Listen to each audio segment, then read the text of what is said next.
Chapter of history کے معزز سامعین، السلام علیکم۔ سامعین، تاریخ ہند کی 20ویں ایپیسوڈ میں خوش آمدید۔ 1206 عیسوی سے 1526 عیسوی تک تقریباً 320 برس افغان بادشاہوں نے دہلی میں سلطنت کی۔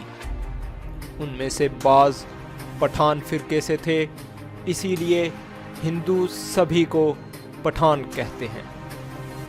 یہ افغانستان سے آئے تھے، مگر سب کے سب ایک فرقے یا قبیلے سے نہ تھے، بلکہ 5 خاندانوں سے تھے، جن کے نام غلام، خلجی، تغلق، سید اور لودھی۔ ایک ایک کر کے ہندوؤں کی کل ریاستیں مسلمانوں نے لے لیں۔ پٹھانوں کے عہد میں شروع سے لے کر آخر تک جا بجا لڑائی کا بازار گرم تھا۔ ہندو بھی کٹ کٹ کر لڑتے تھے، مگر مسلمانوں کو یوں ہی اپنا راج نہ دیتے تھے۔ ان میں سے بعض ایسے تھے کہ وہ کبھی زیر نہیں ہوئے۔ ترک، تاتاری اور افغانوں کے غول وقتاً فوقتاً چلے آ رہے تھے اور ملک دباتے چلے جاتے تھے۔ نوبارد ولایتیوں کا مقابلہ کہیں ہندوؤں سے تھا، کہیں اپنے ولایتی بھائیوں سے جو ان سے پہلے اس ملک میں آ کر آباد ہو چکے تھے۔ سامعین، ویڈیو میں آگے بڑھنے سے پہلے چیپٹر آف ہسٹری کو سبسکرائب کریں، اس ویڈیو کو لائک کریں اور بیل آئیکن پر ضرور کلک کریں۔ شکریہ۔ سامعین، جس کے پاس روپیہ پیسہ اور گہنا ہوتا تھا، وہ اسے گڑھا کھود کر زمین میں گاڑ دیتا تھا، اس خیال سے کہ ایسا نہ ہو کہ کوئی غنیم آئے اور چھین کر لے جائے۔ ہم لوگ جو اس وقت امن چین کی زندگی بسر کر رہے ہیں، خیال بھی نہیں کر سکتے کہ گزشتہ زمانوں میں اہل ہند پر کیا کیا خوفناک مصیبتیں گزریں۔ آئے دن لڑائیاں ہوتی رہتیں، بے شمار جانیں تلف ہوئیں، مال و دولت لٹا، بہت سی زرخیز زمینیں بے کاشت پڑی رہیں، کیونکہ غریب بے کس کسان جان کے خوف سے بنوں اور جنگلوں میں بھاگ جاتے تھے۔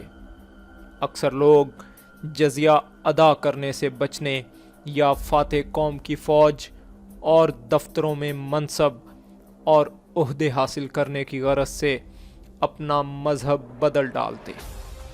چنانچہ پٹھانوں کے عہد کے کئی نہایت مشہور جنگی سردار ایسے ہوئے ہیں کہ اصل میں ہندو مگر بعد میں مسلمان ہو گئے تھے۔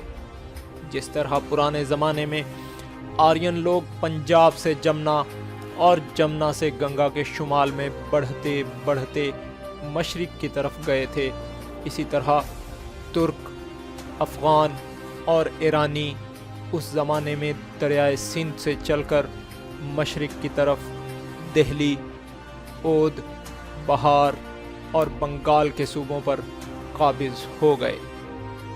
1206 عیسوی میں قطب الدین دہلی کے تخت پر بیٹھا اور اسی دن سے رفتہ رفتہ کل ہندوستان مسلمانوں کی حکومت میں آ گیا۔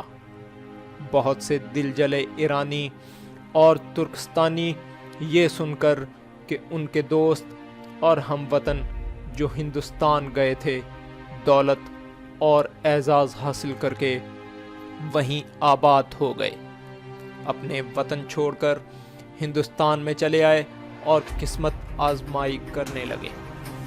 مسلمان بادشاہوں اور صوبے داروں نے ان کو جاگیریں دے کر یہاں بسایا۔ آج کل شمالی ہند میں جو بہت سے نامی گرامی مسلمان خاندان موجود ہیں، اسی طرح اس ملک میں آ کر آباد ہوئے تھے۔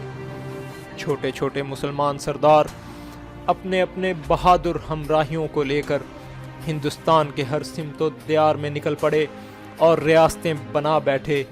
جب تک دہلی کا بادشاہ طاقتور اور زبردست تھا، یہ لوگ اسے خراج دیتے تھے اور اس کی ماتحتی کا دم بھرتے رہے، لیکن جب وہ کمزور ہو گیا تو ہر ایک رئیس خود مختار بننے لگا اور کسی کا تابع نہ رہا۔